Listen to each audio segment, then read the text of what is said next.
오늘은 이제 제가 지난주에 연합 예배 드리셨고 윤철기 목사님 설교와 예배를 드리셨고 그 전주에 제가 하나님의 인도라는 주제로 이제 두 번에 간 설교를 했어요.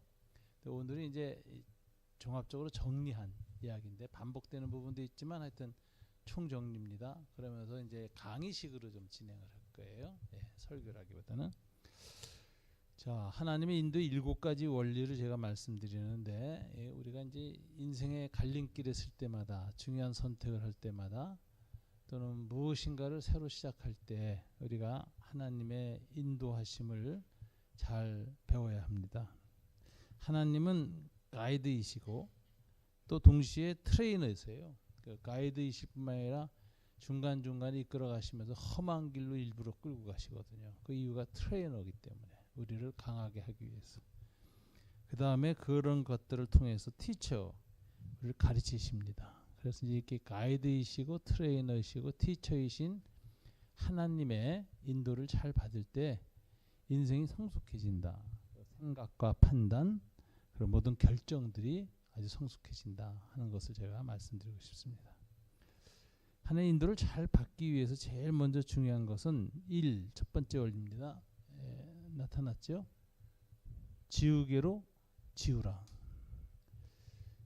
우리 마음속에 그 마음의 칠판에 자기 생각과 자기 그림이 강하게 밑그림이 그려져 있으면 하나님의 생각과 뜻이 이렇게 그 칠판에 나타날 때 헷갈려요. 내 그림하고 하나님의 그림이 헷갈리기 쉽고 이게 내 뜻인지 하나님의 뜻인지 구분하기가 쉽지 않아요. 그래서 이 하나님의 인도를 받으려는 사람은 제일 먼저 마음을 깨끗하게 지워야 합니다. 이거를 이제 이제 우리 성경에서는 자기를 부인하고 나를 쫓으라. 주님의 뒤를 쫓아가려면 주님의 인도를 받으려면 자기를 부인해라. 자기 생각, 자기 욕심, 자기 확신 이런 것들을 지워야 돼요. 자기를 부인하고 셀프 데니얼, 자기를 부인하라. 그래서 이것을 마음의 칠판, 생각의 이 칠판을 지우개로 지우라. 근데 이게 잘 안 지워지잖아요. 그래서 예수님의 보혈을 듬뿍 담아서 지우면 다 지워집니다. 죄도 지워지고 잡념들도 지워지고 하나님 뜻하고 어긋난 내 마음에 어떤 그 딱딱한 게 이미 자리 잡아놓은 그림들 있잖아요. 다 지워집니다. 그래서 주님의 보혈에 의지하면서 죄와 잡념들과 인간적인 생각들, 내 욕심들 이런 것들을 지워야 돼요. 지우는 일이 굉장히 중요합니다. 이거 잘 지우지 못해가지고 아주 비극 겪는 사람들 많아요. 집착이 심해서 그저 그 여자친구나 남자친구 쫓아다니고 그 뭐죠? 끝까지 쫓아가는 거. 그거 하고 때는 죽이고 그러잖아요. 요즘 비극이 많이 일어나잖아요. 난 사람이 자기를 부인 못하는 데서 비극이 온다고 생각해요. 하나님을 떠나는 것도 대부분 자기 생각이 너무 강해서 하나님보다도 자기 생각이 강할 때 자기 우상이 돼요.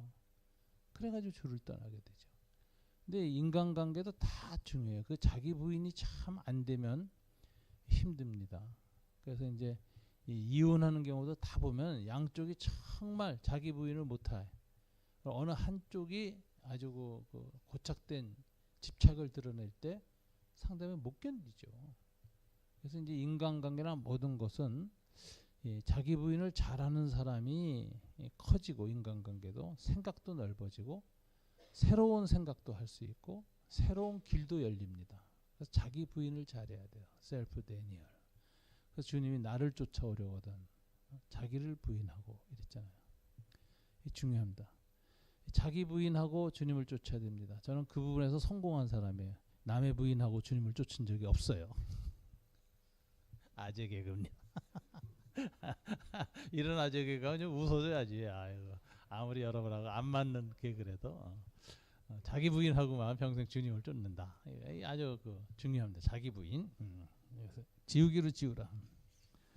두 번째, 하나님이 인도하시는 것은 청사진으로 인도하지 않고 두루마리로 인도한다. 근데 이 옛날 성경은 두루마리 성경이었어요. 그래서 한꺼번에 보지 않아요. 이렇게 조금 펼쳐서 거기까지 읽고 또 거기 다 읽으면 조금 펼치고 이렇게 두루마리를 풀어가면서 읽었거든요. 두루마리라는 거 알아요? 예, 그 옛날에 다 두루마리로 돼 있었다고. 예, 이건 무슨 소리냐? 청사진이 아니라 두루마리다. 하나님은 모든 계획을 한 번에 다 보여주지 않는다. 여러분의 그 미래에 대해서 중요한 결정에 대해서 한꺼번에 다 보여주지 않아요. 많은 사람들은 하나님에서 한꺼번에 보여주길 원하는데 하나님 한꺼번에 안 보여줍니다. 왜 그러죠? 믿음으로 순종했을 때만 조금씩 열어줘요. 신뢰하고 다가가야 열리는 문이에요. 그래서 청사진이 아니라 두루마리로 펼쳐 보여주세요. 그러니까 이미 펼쳐 보이신 부분을 잘 따라가서 순종하면 그 다음에 열리는 거예요. 하나님은 순종을 통해서 여시는 거예요. 어떤 사람이 이제 인생의 새로운 길에 왔는데 문이 있어. 그런데 이제 이리 오너라 옛날처럼 그럴 때 아무도 안 나와. 이게 문 열고 들어가려고 보니까 이놈의 문은 또 손잡이가 없네. 두들기 때가 손잡았어. 아무리 소리를 지르고 발로 차고 뭐 해도 안 열려요. 그런데 에이 모르겠다. 부딪히든 안 부딪히든 그냥 문 앞으로 가자. 부딪힐 각오하고 딱 갔더니 그 앞에 발자국이 이렇게 있는데 거기까지 딱 이르니까 위에 센서가 있어가지고 저절로 열려. 자동문. 요 원리예요. 하나님의 보여주신 뜻대로 최선을 다해서 순종의 자리에 가면 그 다음에 자동으로 열린다. 이 하나님 인도의 원리는 그래서 한꺼번에 다 지도를 보고 가는 게 아니라 우리가 이해할 만큼만 보여주시고 거기에 대해서 우리가 순종할 때 그 다음 문이 열린다. 그래서 이거 아주 중요한 원리예요. 그래서 이제 두루마리로 인도하신다. 세 번째 이제 사람들은 이렇게 생각해. 하나님의 뜻은 내가 뭘 결정하든지 상관없이 내 자유의지와 상관없이 하나님의 뜻대로 이끌어 가신다. 이렇게 생각하기가 쉬워요. 그거는 기독교에서 말하는 예정론이 아니라 동양의 운명론입니다. 운명론은 미래가 결정돼 있어요. 내 자유의지하고 전혀 상관없어요. 내가 뭘 하든지 결국은 그렇게 되고야만 한다. 이게 운명이거든. 운명론에 빠진 사람들은 그렇기 때문에 무당한테 가서 나의 운명에 대해서 묻지요. 뭘 하든지 글로 갈 거라고 믿기 때문에 정해진 운명이 있다고 열려요. 이게 동양의 운명론 사상이에요. 여러분들이 뭐 타로점 같은 거라든가 뭐 이런 거 보는 거 다 그 운명론에 근거해서 생각하는 거예요. 정해져 있다. 이미 뜻이. 근데 하나님은 운명론이 아니라 예정론이라고 그래요. 성경에서. 예정되어 있다. 미리 정하여 있다. 그런데 이 미리 예자가 어떤 뜻을 갖느냐면은 하나님은 전지전능하셔서 우리가 자유의지로 어떤 길을 선택하셔도 그 선택을 존중하시고 거기에 맞춰서 새롭게 길을 여신다. 정해진 길은 없다. 그래서 제가 여기 세 번째 교회 사지선다형으로 하나님 인도하지 않는다. 이 사지선다형은 뭐 넷 중에 하나 이미 정해져 있다. 답이 숨은 답이 정해져 있다고 생각하는 거 아니에요. 뭐가 3번이 정답인데 그걸 정확하게 맞춘 사람이 쪽집게 무당이 되는 거야. 그죠? 그런 얘기 들으면 가서 이제 몰려가서 이제 묻고 싶어요. 우리나라 다 지금 그 매너리즘에 빠져 있거든. 총공 스님 대사부터 시작해가지고 뭐 대통령수 전부 다 이제 거기에 매려 있어요. 이거 강남에서 처음으로 윤석열 대통령이 그 검찰총장 됐을 때 그 무당이 얘기했대. 검찰총장 된다고. 그 다음부터 그 무당집에 강남 여자들이 엄청나게 밀려가지고 그 무당이 돈 엄청 벌었다는 얘기가 있어요. 네? 그런 식으로 예정돼 있다고 생각해요, 사람들. 이게 운명론이에요. 근데 하나님의 예정론은 다릅니다. 하나님의 뜻은 인간의 자유를 존중한다. 우리의 자유 의지를 사용하신다. 그래서 우리가 뭔가를 이렇게 결정하면 그 결정에 따라서 하나님이 인도하세요. 그래서 제가 사지선다형이 아니라 논술형으로 인도하신다. 하나님께서 힌트를 조금 줘요. 그럼 우리가 우리의 지성, 우리의 경험, 우리의 판단을 이용해서 내가 써. 그럼 하나님 쓴 걸 보고 그 다음 이끌어 가시는 거예요. 그래서 논술형으로 인도해요. 그래서 그 과정에는 인간의 자유의지가 충분히 반영되어지고 하나님 나의 인격을 통해서 지정의를 통해서 억압하지 않고 로봇처럼 나를 대하지 않고 나의 자유로운 하나님의 형상을 다 하나님이 배려하시면서 인도하시는 거예요. 이걸 우리 예정이라 그래요. 그래서 예정과 운명론의 차이를 보셔야 돼요. 하나님은 우리의 자유의지를 통해서 하신다. 그래서 하나님의 인도는 항상 논수령이에요. 여러분이 어떻게 쓰느냐에 따라서 하나님이 그 다음을 풀어가시는 거예요. 풀어주시는 거예요. 힌트를 주시는 거예요. 그래서 여러분, 하나님의 뜻은 뭐 이게 이 중에 뭐가 하나님의 뜻일까 이렇게 생각하지 마세요. 하나 택하면 우리가 택한 그것에 의해서 또 하나님이 인도하시는 거예요. 잘못했겠다 이런 생각하지 마세요. 결혼을 하는데 결혼할 후보가 한 넷 됐어. 아주 인기 있는 여성이었어요. 그때 3번 하고 택해서 결혼했는데 결혼 생활 굉장히 힘들어요. 그래서 그런 생각이 드네요. 그때 1번이었던 것 같은데 돌아갈 수 있을까요? 없을까요? 돌아가기 힘들죠. 그죠? 3번하고 헤어지고 다시 1번하고 만나? 잘 안 돼요. 근데 하나님 꼭 그런 식으로 하시나? 아니에요. 하나님은 1, 2, 3, 4든지 모두가 우리한테 가능성 있는 답이에요. 내가 무엇을 택했든지 거기에서도 하나님은 함께 시작하세요. 인생을 풀어가세요. 그래서 그 하나님은 사지선다형이 아니다. 정해진 뜻이 없다. 인격적이고 전인적이셔서 우리가 무엇을 결정하든지 우리의 결정과 함께 우리 인생의 길을 인도하시고 풀어가시는 분이다. 이렇게 생각해서 하나님의 인도는 사지선다형이 아니라 논술형으로 인도하신다. 이렇게 생각하세요. 그럼 어느 쪽을 택하든 좋습니다. 문제 있는 선택은 없어요. 하나님에게 민감하기만 하면 다 풀어내갈 수 있어요. 제가 이제 이거를 강조하는 것 중에 하나가 이제 자동차 운전하는 내비게이션 보세요. 길이 인도하는데 내가 길을 잘못 들어. 그런다고 포기하나? GPS가 다시 위치 추적하고 다시 돌아갈 길을 알려줘요. 그러니까 선택을 잘못했다고 끝이다 이렇게 생각하지 마세요. 아무리 여러분이 어떤 선택을 하셔도 하나님 늘 그 선택에 함께 하셔서 새로운 길을 여셔서 인도하신다. 이렇게 생각해야 돼요. 그러니까 성령의 GPS만 잘 달고 있으면 되는 거예요. 그러니까 여러분들이 하나의 인도를 받는데 자유로움이 있는 거예요. 여러분 인격적인 자유의지가 있는 거예요. 이걸 충분히 발현하면서 하나의 인도를 받을 수 있어요. 그러니까 이게 잘못 들어서서 이제 끝이다 이런 생각하지 마세요. 인생의 끝은 없습니다. 끝인 것 같은데도 열려요. 이게 이제 하나님이 인도하는 원리다라는 걸 잘 기억하세요. 네 번째, 개인적 확신과 공동체의 확인. 이게 사도행전의 사도 바울도 내가 예루살렘에 가겠다고 결심했을 때 나중에 우리가 그것이 하나의 뜻인 줄로 알고 다 함께 뜻을 정했다. 그래서 우리라고 하는 위 섹션이라고 하거든요. 하나님은 나의 확신을 항상 공동체를 통해서 확인시킵니다. 제가 이 강의를 들을 때 항상 제가 젊었을 때 데니스 레인 목사님, OMF의 유명한 지도자였죠. 이분이 하신 간증이 아주 난 인상 깊었어요. 이분이 이제 영국의 변호사였어요. 변호사여서 목사가 된 사람인데 성경 강해자로 유명했습니다. 한국에 와서 아주 수많은 목사님들이 이분한테 성경 강해하는 법을 배웠어요. 영국 사람인데 이분이 이제 영국에서 변호사를 하고 있었는데 어느 날 이제 장로쯤 됐을 거예요. 그런데 파송됐던 선교사가 돌아와서 선교사를 해서 기도하는 모임에 나갔어요. 그랬더니 선교사가 간증을 하고 선교복을 하는데 그 자리에서 큰 감동과 함께 하나님 나를 선교사로 부른다라고 하는 생각하지도 않았던 생각이 들어왔어요. 인사이트, 또 영감, 인스피레이션 이런 게 들어온 거예요. 그게 마음에 깊이 새겨졌어요. 그래서 그걸 놓고 계속 기도를 하는데 몇 번에 걸쳐서 개인적인 확신이 왔어요. 난 선교사를 불렀구나. 하나님이 가야 되겠구나. 개인적인 확신이 왔는데 데니스 레인 목사님은 바로 신학교를 가지 않습니다.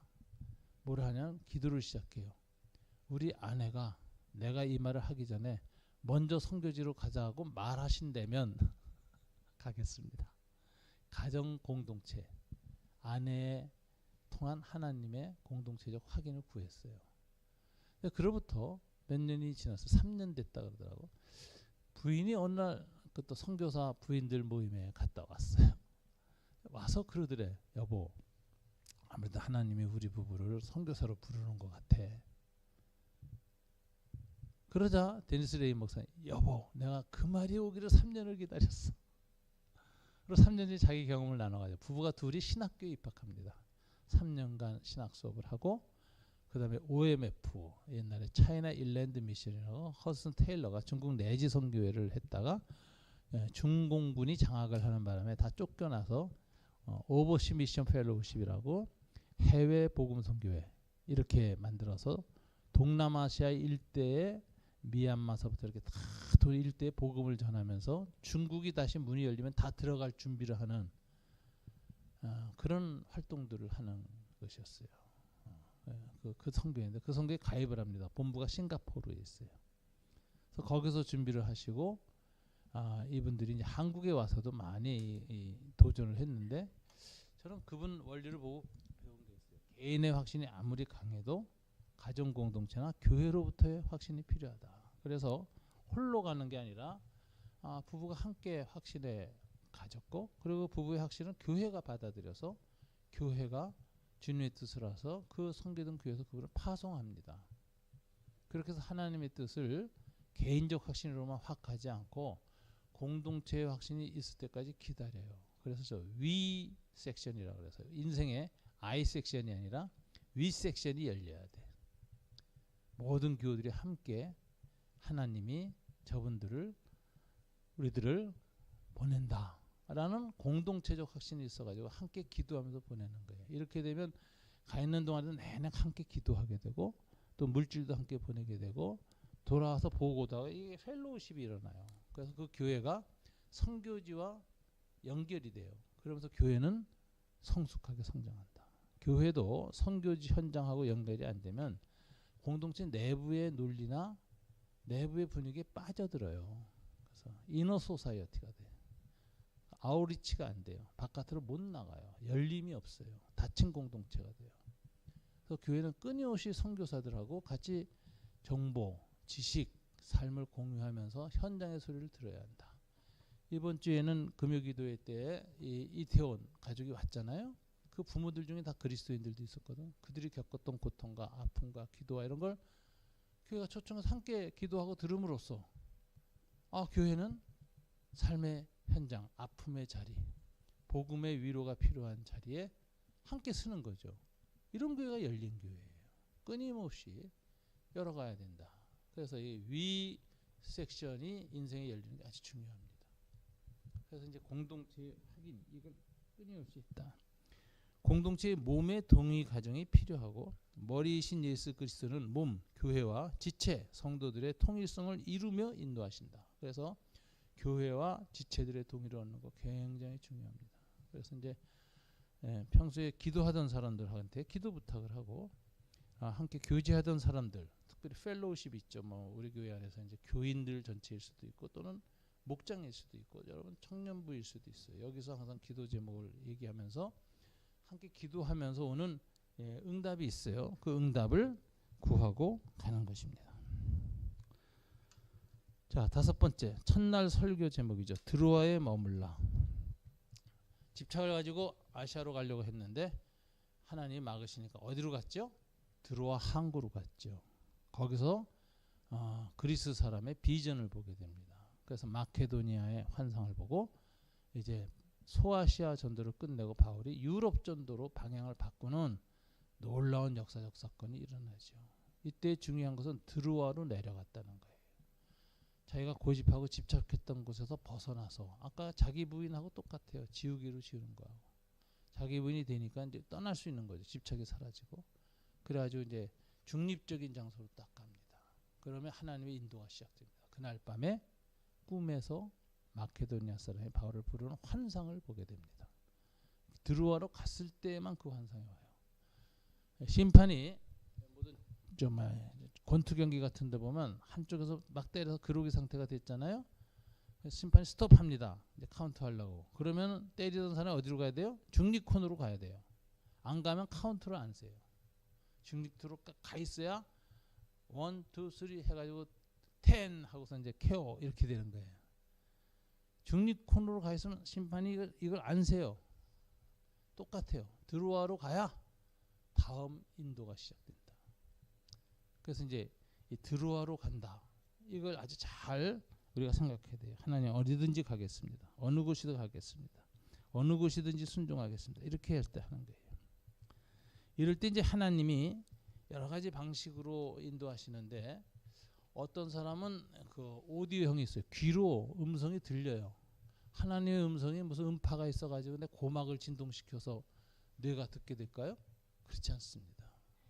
하나님의 음성은 물질적인 음성이 아니에요. 영적 음성이에요. 그러니까 말하자면 우리 뇌하고 직접 텔레파시처럼 이야기를 하실 수 있어요. 그 하나의 음성을 듣는 사람들이 있어요. 또 비디오형도 있어요. 환상을 그런 사람도 있어요. 그다음에 오디오 비디오 그 동시에 일어나는 사람들 아주 갖가지로 일어납니다. 또는 그거 외에 그런 건 없는데 인격적인 확신이 강하게 오는 경우가 있어요. 그래서 인격적인 확신은 지정이라고 하는데 이 인격에 세워서 지정의예요. 지정의가 있으면 인격이에요. 그래서 이제 성령님이 인격이시다. 그러니까 성령님께서 아신다라는 표현이 성경에 많이 나오죠. 가르치신다. 이 성령께서 내 길을 인도하실 것이다. 성령님의 지적 활동이 있고요. 성령의 감동, 성령의 기쁨, 성령이 주신 위로와 슬픔, 뭐 이런 감정적인 요소가 성령님이 있어요.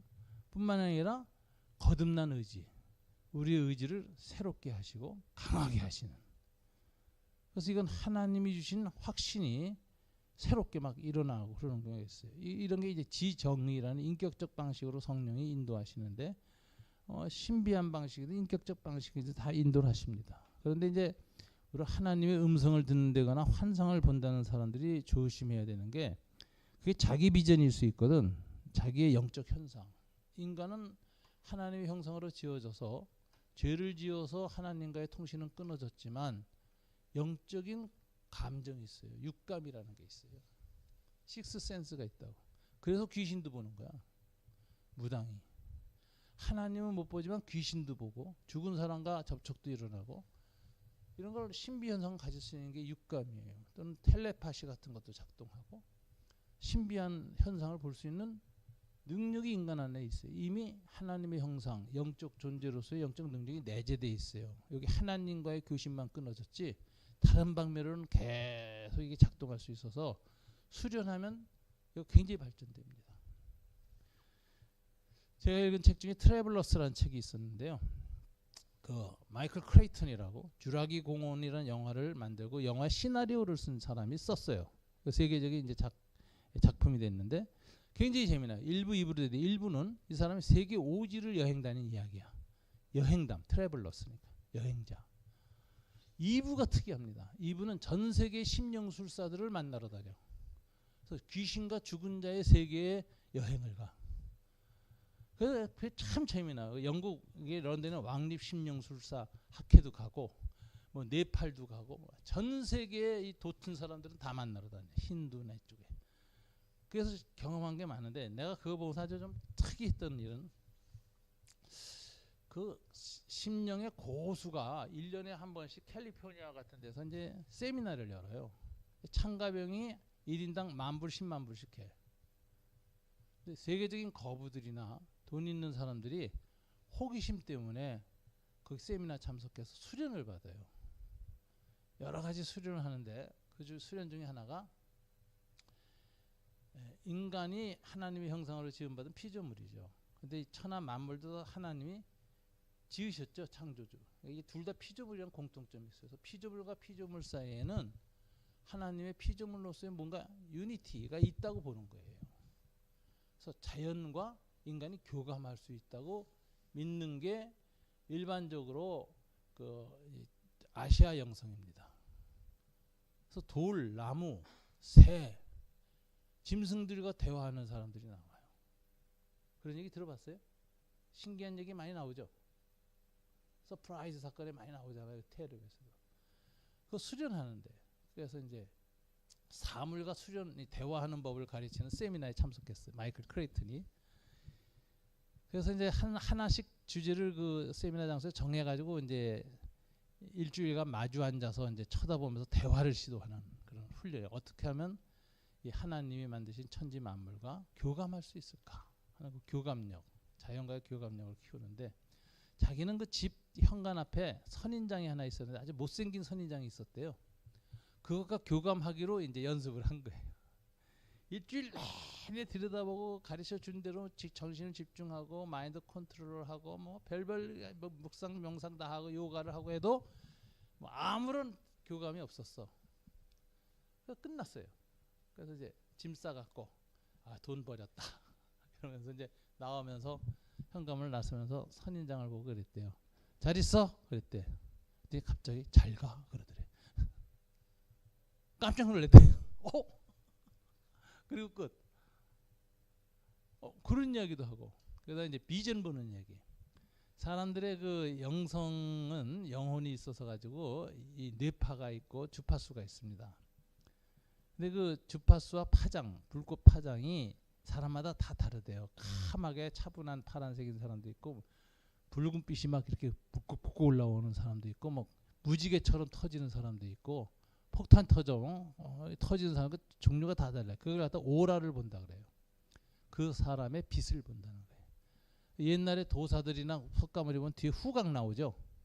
그게 이제 오라가 있다고 보는 거예요. 사람의 영혼에 하나님의 은총이나 특별한 은총이 있으면 특별한 빛이 있다. 그걸 누가 보냐? 제자들이 보거나 수련자들이 보는 거예요. 그래서 그들이 본 오라를 그려놓는 거예요. 이게 후광 그림. 이제 그래서 나와요. 성인들보다 다 빛이 있잖아요. 뒤에 후광 그림이 나와요. 오라를 보는 건데, 오라 보는 세미나가 갔대 또. 또 자기는 그렇게 돈 들이고 하는데도 안 된대. 이게 뭐냐면 사람이 분석적으로 접근하면 힘든 거예요. 분석적으로 접근하는 이상 대상화시키고 그 대상으로 해서 내 이성이 작동되는 이상 그 대상하고 나하고가 합일되기가 어려워요. 그럼 오라나 이런 걸 잘 보는 사람은 이성적인 사람이 아니라 감성적이거나 딱 보는 순간 금방 하나가 되는 사람, 거기에 무슨 이성이 작동 안 하는 사람, 그냥 직관적으로 합일이 되는 사람, 이런 사람들이 그런 수련회 가면 많이 이 성숙이 일어나고 실력이 늘어요. 그런데 이제 오라를 보는 이야기를 하는데, 어떤 사람의 빛은 막 뒤죽박죽 엉망진창이고 시커멓기도 하고 막 그렇대. 나는 이렇게 보니까는 사람 몸엔 플러스 마이너스 생체전기가 있고, 생체전기에서 파장이 있어가지고 뇌파도 검사하고 다 그러잖아요, 병원에서. 파장이 있다는 건 빛이 있다는 거예요. 빛의 입자가 나오기 때문에 파장이거든요. 빛이 빨주노초 파남보로 가시광선을 우리 눈이 볼 수 없어서 있는 속에 있지 않은 입자이기 때문에 안 보여서 그렇지, 다른 체 크기가 있던 거 본다고. 분명히 인간 안에 빛이 있어요. 야, 마귀가 본다면 그 빛을 볼까 안 볼까? 볼 것 같아. 하나님도 그 빛을 보실 것 같아. 성령님도. 그럼 그 빛이 마귀가 좋아하는 빛이냐 아니면 하나님이 정말 좋아할 빛일까? 그건 내가 얼마나 성령 충만하고 내 자신을 하나님 앞에 잘 그 내 마음을 다스리느냐에 따라서 달려 있는 것 같아요. 그래서 저는 그렇게 생각해요. 지금 같은 심령이면 마귀가 아주 좋아서 찾아오겠다. 저놈은 가서 잡아뜨리고 그냥 넘어진다. 지금 엉망이다. 어떤 사람은 빛이 은총이 가득 있어서 마귀가 한 길로 왔다 7길로 도망가는 사람도 있을 거예요. 저는 그 오라 세미나를 이렇게 그 내용을 쭉 보면서 빛이 있는 건 분명한 것 같은데 나는 내 빛을 볼 줄 모른다. 내가 여러분들의 그 오라를 볼 줄 안다면 얼마나 좋겠어요. 자네 요즘 아주 위험해. 빛이 형편없어요. 이랬을 거 아니에요. 근데 제가 그거 못 보니까 난 무당노를 못 하는 거야. 안 보는 게 다행이라는 생각이 들어요. 그거 보였으면 참 얼마나 이상한 목사가 됐을까 싶은 생각이 드는데 안 보길 잘했다. 그 세미나 한 10,000불 100,000불씩 줘요. 그러고 들어가요. 수련한 거예요. 세계적인 그 요가술사들도 와서 가르치고. 재미난 얘기는 이건 2단 얘기니까 그냥 잠깐 할게요. 내 친구가 후배예요. 그 남서울에서 같이 목회를 했어요. 지금 호주에서 목사로 있는데 그 친구는 그 뭐죠? 그죠? 서울대 앞에 있는 그 JMS 거기에 빠져가지고 대학교 다닐 때 거의 중간 간부까지 올라갔어요.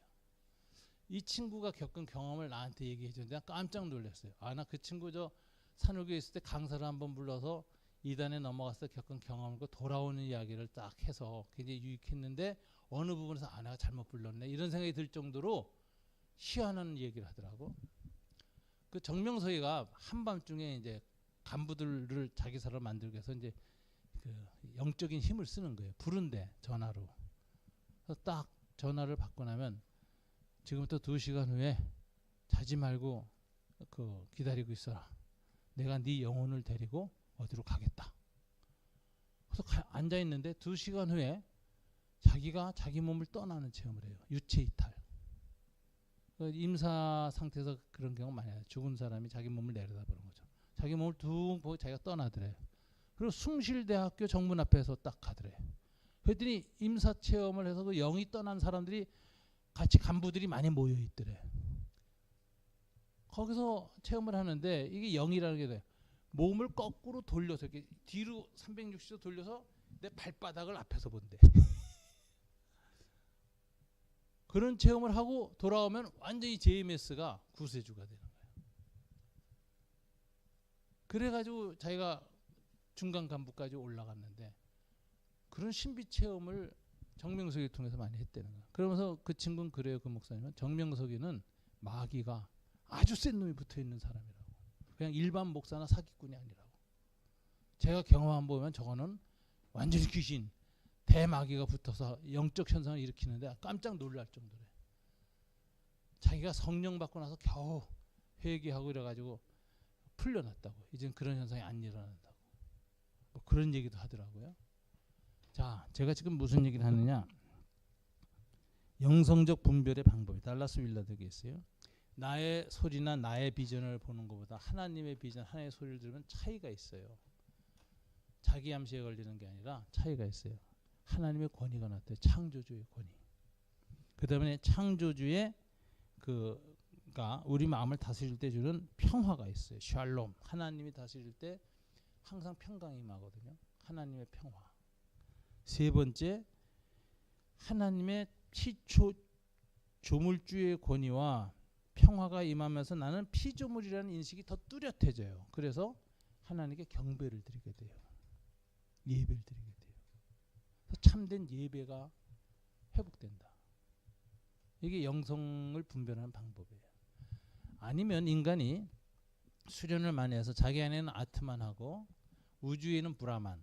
그것은 좀 삼라만상 물질에 다 있습니다. 하늘에도 있고 별에도 있고 강에도 있고 하나님의 그 브라만은 다 있어요. 하나님의 창조의 기운은. 내 안에도 하나님이 나를 창조하실 때 인간의 인격적 형태로 하나님의 창조의 기운이 있어요. 그 아트만이라고 그래요. 인도 철학이죠. 아트만과 브라만이 만나는 거예요. 불교에서 소와 나는 작은 우주와 소우주와 대우주가 만나는 거예요. 이게 열반에 이른다는 거예요. 니르바나 통합되는 거죠. 열반에 이르면 나하고 상대방이 동일시됩니다. 내가 만물이 되고 만물이 내가 되고. 그래서 이때는 나라는 자아 개념이 있어요. 무아지경에 이르고 범아일여 무릇범과 내 아가 일여 하나가 되어지고 그리고 그 모든 것이 그 경계선이 사라지면서 통합이 돼요. 그랬을 때 엑스터시를 느껴. 황홀 상태. 그래서 내가 신이 되고 신이 내가 되는 거예요. 그러면 이제 도사되는 거예요. 근데 신까지 되지 않고 신이 되는 거는 이제 대부분 귀신 통해서 일어나고요.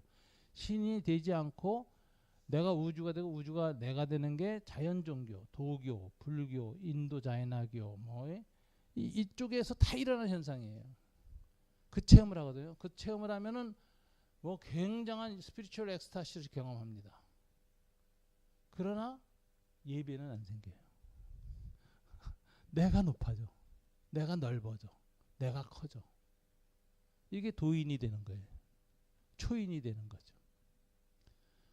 그런데 이 영성가들이 경험한 바에 의하면은 그런 경험을 한 사람이 성령 안에서 하나님의 음성을 듣고 하나님을 만나는 체험을 하면 달라요.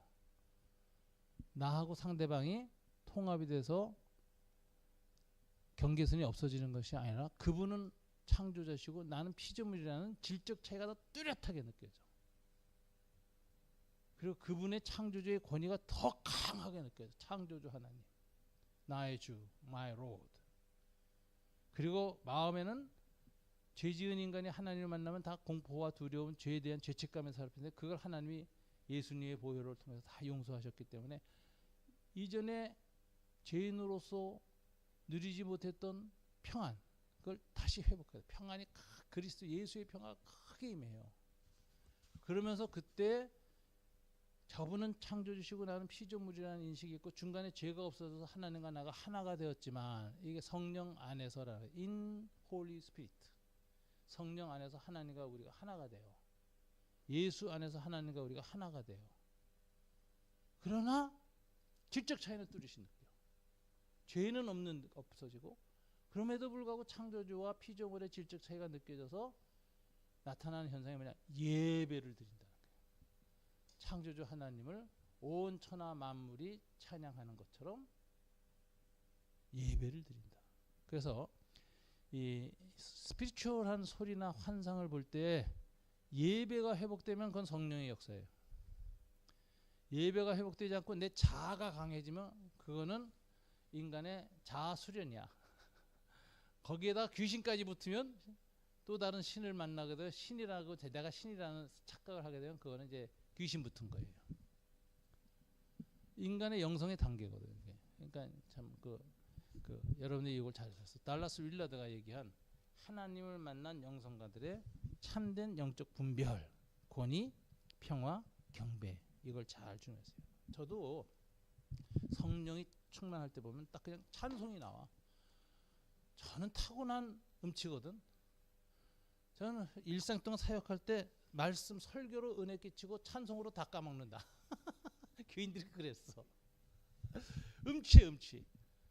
그래서 내가 노래 부르기를 별로 좋아하진 않아요. 그런데도 기도하다가 은혜가 충만해지면 나도 모르게 찬송이 막 나와요. 하나님을 대한 경배하고 하나님을 찬양하고 막 계속 속에서 찬양이 나. 그런 경험을 한 적이 많았어요. 어느 날 새벽 기도하고 기도가 충만한 하나님의 은혜를 들으면 돌아오는 길에 골목길에서 못난이 찬송을 엄청 불러요. 동네 사람이 다 알아. 저놈이 또 지나간다. 노래 정말 못하네 이러고. 그래도 그렇게 쏟아져 나와. 이게 이제 음치의 제 특징이 다 나와요. 은혜 받으니까. 끝까지 부른다. 뭐 4절까지 다 불러 항상. 그리고 남의 소리에 맞추지 않는다. 내 스타일 그대로 유지하고 100명하고 해도 압도합니다. 은혜 받으면 100명이 날 따라와. 죽을라 그래. 그 음치가 성령 받아서 찬송하면 아주 놀라운 일이 일어납니다.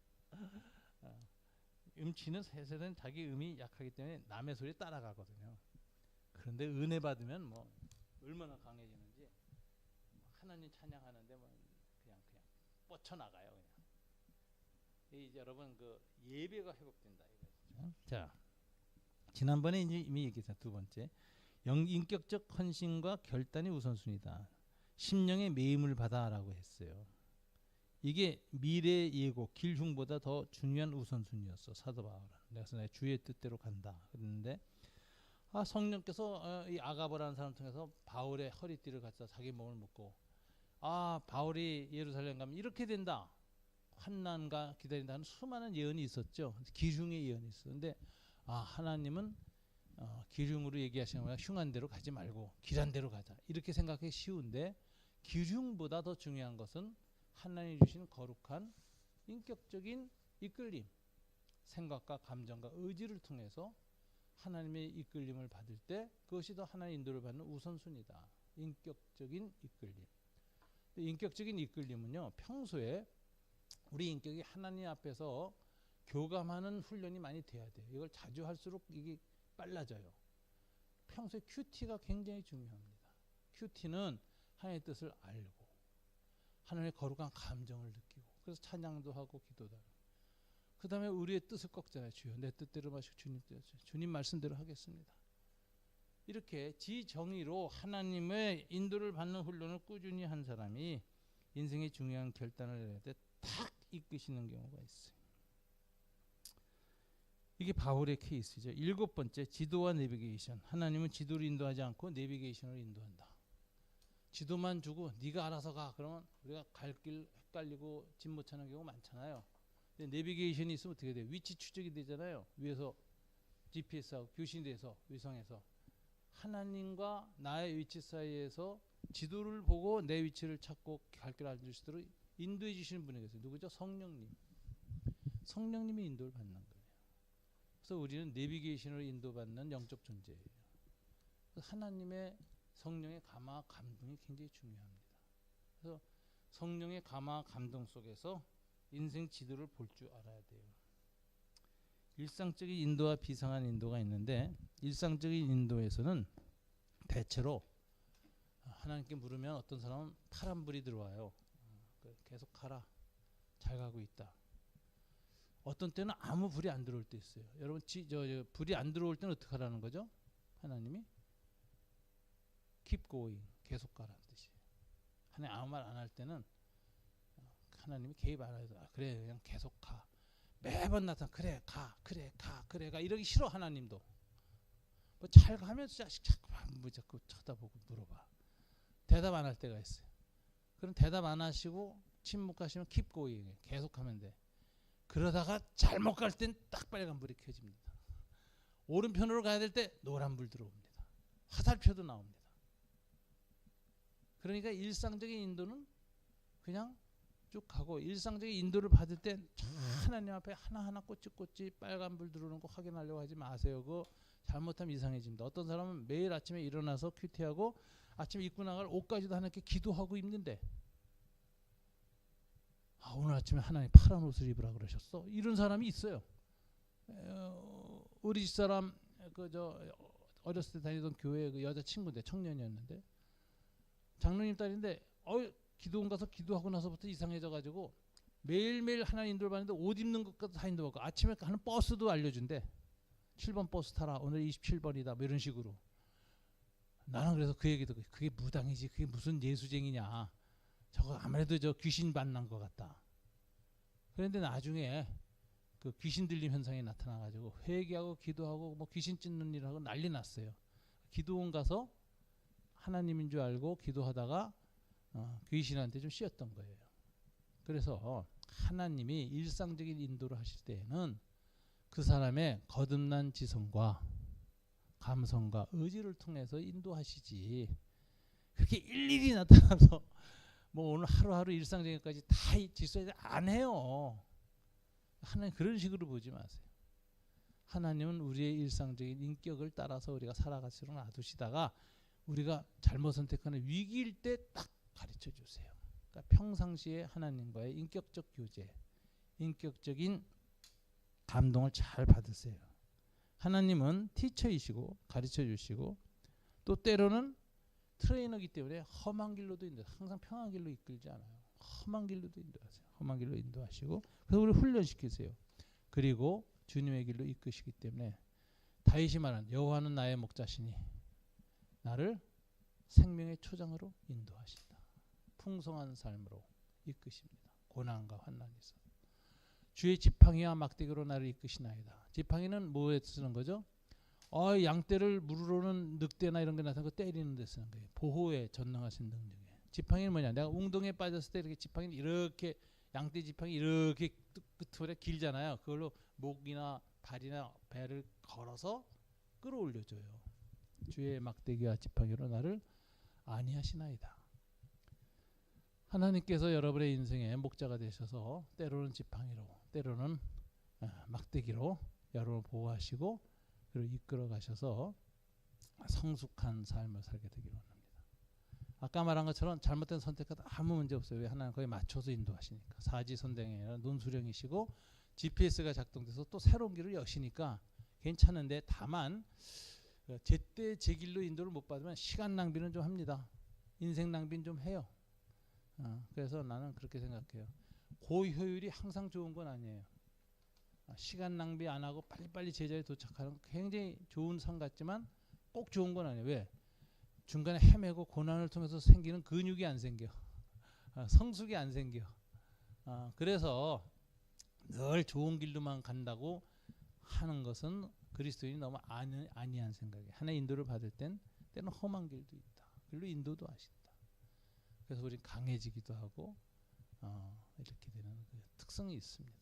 그래서 여러분들 앞으로 사시면서 하나의 인도를 잘 받을 때 잘 기도하세요. 나는 그 아주 특이한 자매 한 사람 하는데 그 자매는 이런 인도보다는 비상한 인도에 능해. 그래가지고 처녀의 몸으로 캄보디아 선교사로 간다 그러는데 내가 반대했거든. 결혼하고 가라, 부부가 함께. 혼자서 감당이 어렵다. 그런데 하나님 분명히 가라고 한다는 거예요. 그런데 이 자매는 나한테 이렇게 고백해. 하나님, 목사님, 저는 이게 하나님의 뜻인 게 너무 확신합니다. 결혼하지 않고 가는 게 하나의 뜻입니다. 그래, 뭘로 확신해? 그랬더니 제비뽑기를 했대.